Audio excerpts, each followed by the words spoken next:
Como se resolve o exercicio de desintegración radiactiva da convocatoria extraordinaria da PAU 2025? Neste enunciado nos falan dun laboratorio que reciben 100 gramos dun isótopo descoñecido e nos din que, transcurridas 2 horas, desintegrouse o 20% da masa inicial do isótopo. Pídenos a constante radiactiva e o período de semidesintegración. Entón, para resolver este problema, temos que escribir a expresión xeral da desintegración radiactiva que a masa presente no instante t é igual a masa inicial por E elevado a menos lambda t con lambda igual a constante de desintegración radiactiva. Como que nos din é que se desintegra o 20%, quere decir que no momento no que nos fala o problema quedan os 100 gramos iniciais menos 20 gramos que é o 20% de 100 e quedan, por tanto, 80 gramos. Sustituímos este dato na ecuación e quedanos 80 igual a 100 por E elevado a menos lambda, que é a constante de desintegración que temos que calcular, por 2. Estamos traballando con tempo en horas.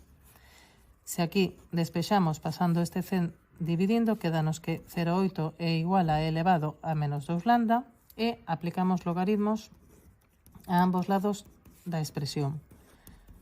O logaritmo exponencial son funcións inversas. Deste xeito quedanos aquí menos 2 por lambda e o logaritmo de 0,8 facémolo na calculadora é igual a menos 0,22. Pasamos este 2 dividindo e quedanos que a constante de desintegración é 0,11 horas elevado a menos 1.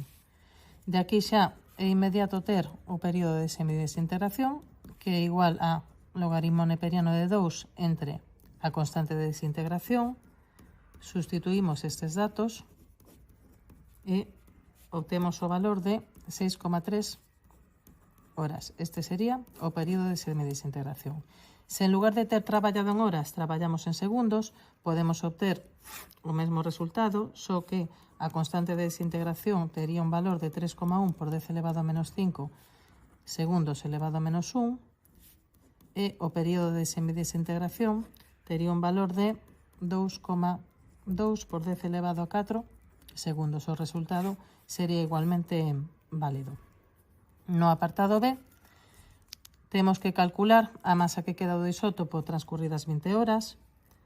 Empregamos novamente a mesma fórmula. Agora o que temos que calcular é esta masa. A masa inicial segue a ser 100. Sustituímos a nosa constante de desintegración e poñemos o tempo en horas. Facemos as contas coa calculadora e chegamos a un valor aproximado de 11 gramos. Se traballamos coa constante de semidesintegración en segundos a menos 1, non temos máis que pasar estas 20 horas a segundos e obteremos o mesmo resultado.